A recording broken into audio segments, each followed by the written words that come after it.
ला ला ला ला। दूसरों से कंटेंट चुरा के अपनी वीडियो में चेपना तो कोई इससे सीखे। मैं देख रही मुंडी बदला मुक्का मार। मुक्का मारो या कुछ और मारो, अब जो सच है वो नहीं बदलने वाला। Who is this idiot? मैं हूँ स्पाई, सीक्रेट एजेंट, तुम्हारी चोरी पकड़ने वाला। अब तुम खुलेआम चोरी करोगी तो पकड़ी जाओगी ना। हाँ प्लीज मुझे मत सिखाओ। सिखाने नहीं दिखाने आया हूँ, रुको अभी पूरा मामला समझाता हूँ। तो क्या हाल है भाई लोग, आज हम बात करेंगे इंडिया की टॉप फिल्म क्रिटिक फिल्मी इंडियन एक दीक्षा शर्मा के बारे में। What is this rubbish? तुमने भी छोटे क्रिएटर का कंटेंट चुरा के अपनी औकात दिखा दी। तुम बहुत यूज करती हो ना ये औकात दिखा दी, आज मैंने तुम पर यूज कर दिया। चीटिंग करता है तू, चीटिंग करता है तू। तो आओ गाइस, सबसे पहले सब्सक्राइब बटन पे एक मुक्का मार दो ताकि अच्छे से क्लिक हो जाए। इस बार हम सब भी 1K तक पहुंच जाएंगे शायद। छोड़ो ये, आप लोग वीडियो का मजा लो और पूरा वीडियो जरूर देखना, पता चल जाएगा मैंने इसको कंटेंजर क्यों कहा। तो चलो शुरू करते हैं इस बकचोदी को। चलो।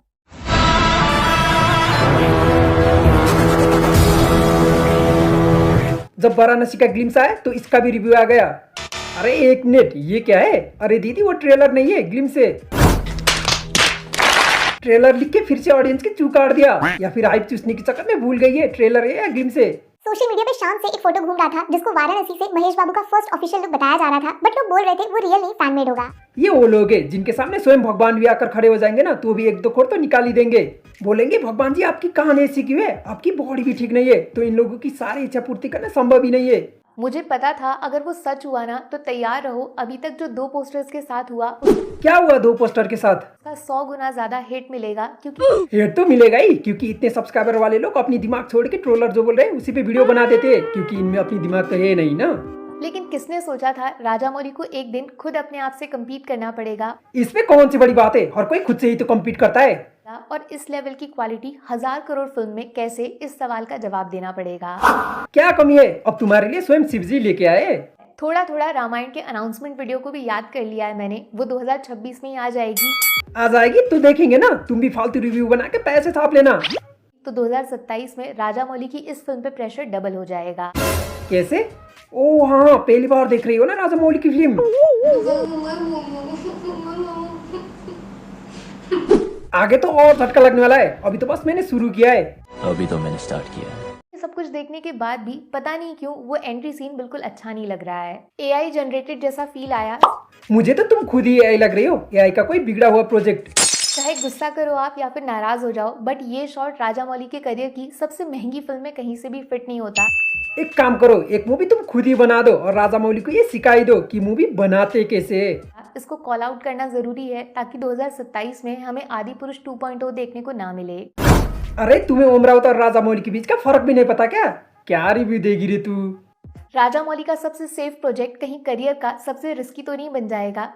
राजामौली अपने वीडियो में व्यूज कमाने पर हर थंबनेल में उन्हीं का नाम या पिक्चर यूज करती हो और उन्हीं पे शंका। थोड़ी सी शर्म करो मैडम।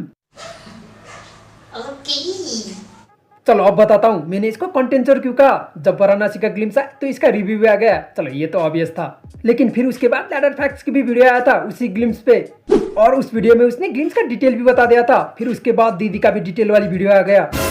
गांड में से ऑब्जेक्ट निकालने को जादू और दूसरों से कंटेंट चुरा के अपनी वीडियो में छापने को डिटेल निकालना नहीं कहते दीदी। अब frame by frame, old by old दिखाता हूँ कहाँ कहाँ कॉपी किया है, चलो देखते हैं। जहाँ मैं हनुमान जी की पूंछ पे रथ चलाते हुए रुद्र और उसके पीछे बैठा हुआ कोई दिखता है, जो कि प्रोबेबली कुंभ ही होता है। सेम, दीदी ने भी वही छाप दिया। करके देखोगे तो हनुमान जी की पूंछ पे महेश बाबू रथ चला रहे हैं और पीछे व्हील चेयर पे विलन पृथ्वीराज बैठ के। थोड़ा पॉलिश करके डाला, स्मार्ट मूव।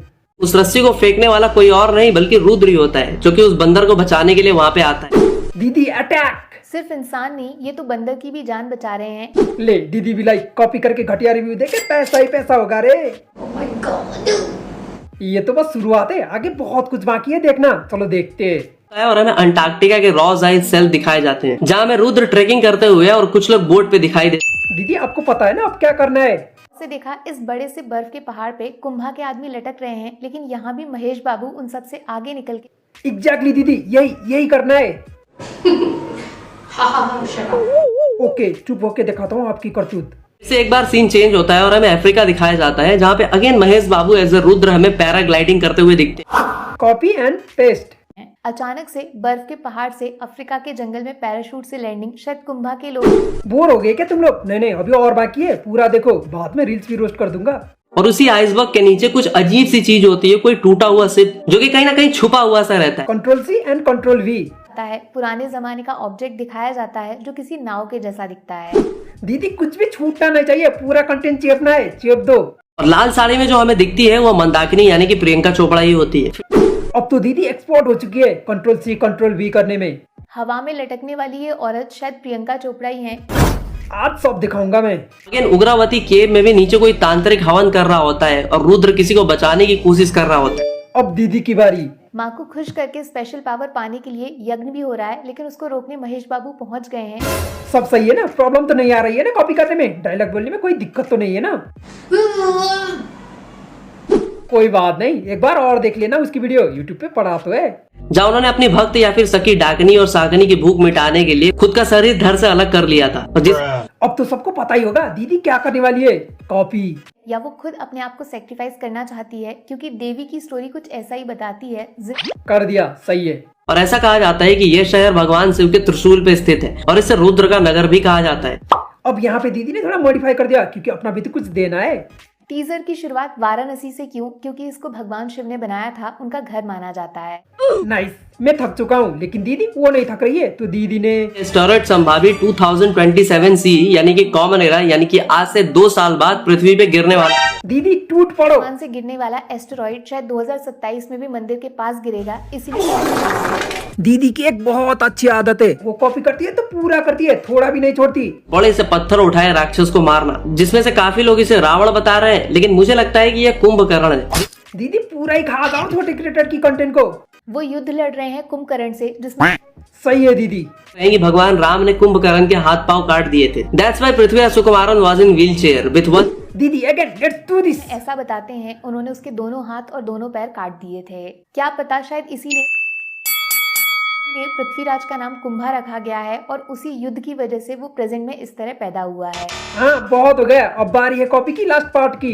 लेकिन मुझे लगता है कि ऐसा नहीं है, क्योंकि महेश बाबू को रुद्र दिखाया गया है, यानी कि महादेव के अवतार, न कि भगवान श्री राम। दीदी ये भी ऐड करो अपनी वीडियो में। सवाल आता है, अगर महेश बाबू भगवान राम का रोल करेंगे तो उनका नाम रुद्रा क्यों रखा, जो भगवान शिव के साथ जोड़ा जाता है? A to Z सब कॉपी कर दिया दीदी ने। अब पता चला ना मैंने कंटेंट चोर क्यों कहा था। अब दूसरों की सारा कंटेंट तो चेप दिया, लेकिन दीदी इज स्मार्ट, तो उसने अपनी थ्योरी भी बना दी। अब बताती हूँ आपको इस कहानी का सबसे खतरनाक सीक्रेट। रुद्रा की किसी गलती से कुंभा की ये हालत हुई, जिसका मूवी रिलीज हो गई क्या? मुझे तो लगा था 2 साल बाद रिलीज होगी। जिसका इलाज ढूंढने के लिए वो टाइम ट्रैवल करके, जिसका हिंट खुद राजा मौली ने दिया। हाँ, राजा मौली स्क्रिप्ट तुमसे ही तो लेते, तो तुम्हें ही पता होगा पूरी कहानी। तो टाइम में पीछे जाके वो अलग अलग युगों में संजीवनी बूटी को ढूंढना चाहता है, जिसने लक्ष्मण को जिंदा रखा था। पूरा बता दो दीदी, आज बता दो। लेकिन जैसे ही कुंभा के हाथ ये शक्ति लगती है, वो कोशिश करता है अपने भाई रावण को मौत से वापस लाने की। तुम ये रिव्यू छोड़ दो, तुम एक मूवी लिखो, तुम्हारे लिए मुश्किल नहीं होगा, इधर उधर से कॉपी ही तो करना है। ऐसा स्ट्रॉन्ग रूमर मार्केट में घूम रहा है आर माधवन SSMB 29 का पार्ट है या नहीं वो मुझे नहीं पता। अब दीदी को ऐसा क्यों लगा, वो कारण जानते हैं। उन्होंने पृथ्वीराज की पोस्ट पे कमेंट भी किया था। हैं? कमेंट से कमेंट जोड़ के रावण बना दिया। दीदी is part time detective also. कड़क।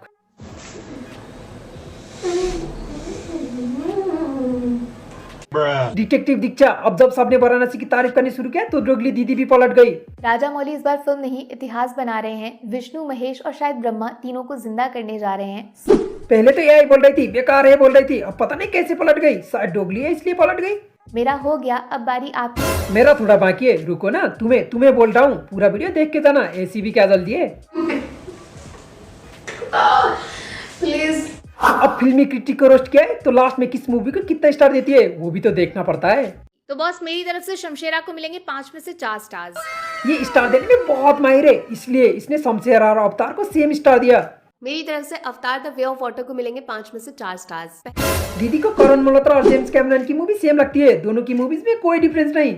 जो पार्ट 1 में हुआ था सेम वही चीज सेम टू सेम पार्ट 2 में भी हो गई, इसीलिए कुछ नया सा फील नहीं हुआ। छोड़ो, इसकी रिव्यू भी इसकी तरह ही है। तो आज का कार्यक्रम इधर ही खत्म करते हैं। बाय।